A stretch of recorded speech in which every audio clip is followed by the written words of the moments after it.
dunay panultihon. We make a living by what we get, but we make a life by what we give away. Manginabuhi ta sa unsa ato ang madawat, pero magkinabuhi kita labi sa atong Kristohanon kinabuhi.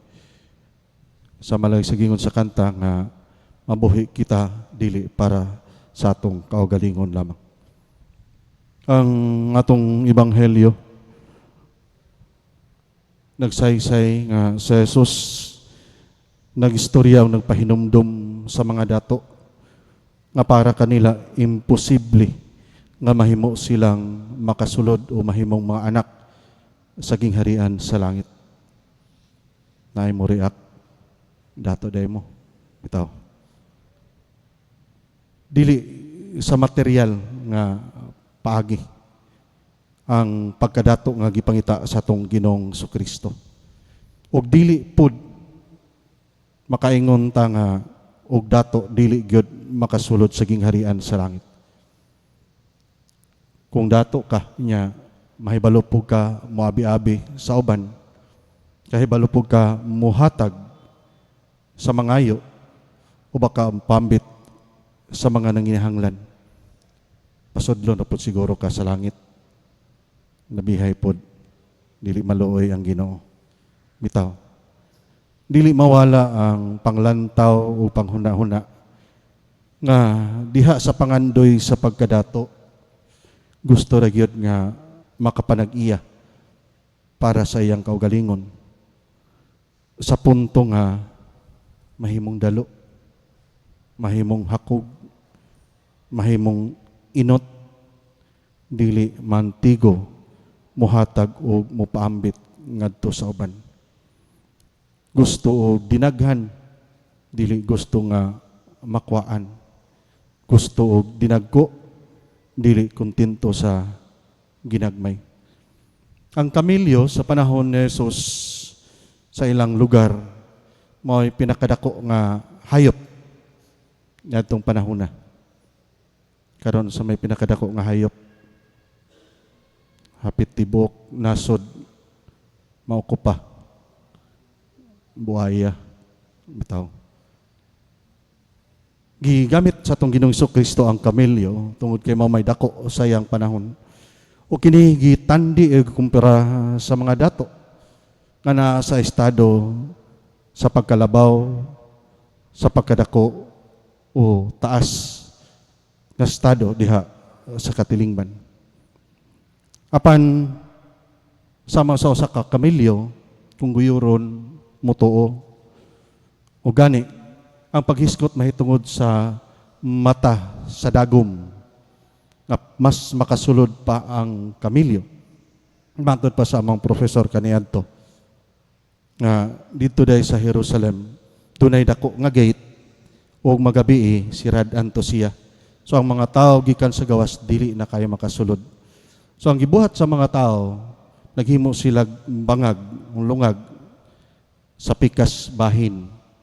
Dili ingog dako kayo ug naporma kini nga daw mata sa dagom. Maglisod na mga pasulod og tanod ng mata sa dagom labi na goy antipara.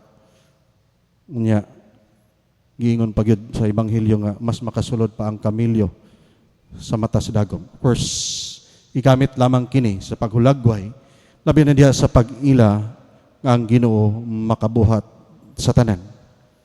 Mahimo sa Dios tungod sa iyang pagkagamhanan. Ang giingon sa mo ang professor kaniadto nga ang mga Amerikano o mga foreigners kuno kumusulod sila niadtong bangag nga gihimo sa mga tao nga murag mata sa dagom, kinahanglan mo doko gid sila. Kinahanglan uban mo kamang. Pero ang iyang katingala ang mga Pinoy kay maglusot-lusot ra daw. Gagmay ra gyud ang mga Pinoy. Even normal-sized people had to lower themselves to enter the gate. Katoy lang gihimo nga mata sa murag mata sa dagom. And with that gesture, with that action sa mga tao nga mupaubos, it is the message of this gospel for the gospel for today nga pagpahinumdom og hagit sa atong kinabuhi. Tabi na sa to ang pangandoy nga makasulod sa gingharian sa langit. Sama sa kamilyo, sama sa mga tao, makasulod lamang sila kung mukamang o mupaubos dito sa maong lungag ng ilang gihimo. Until we humbly kneel before the Lord and acknowledge our total need and dependence on Him, we will not find true peace, security, and happiness that can sustain us now and forever. Hangtod na dili kita maantigo, mupaubos, muluhod, magampo, musalig sa atong Ginoo, dili gayud kita makasulod sa gingharian sa langit. Usa ka interesting observation atong among professor. Ang kamilyo kay siyang kadako niya gamay ang bangag, kinahanglan dunay mutulod gikan sa gawas. It is true para kanato.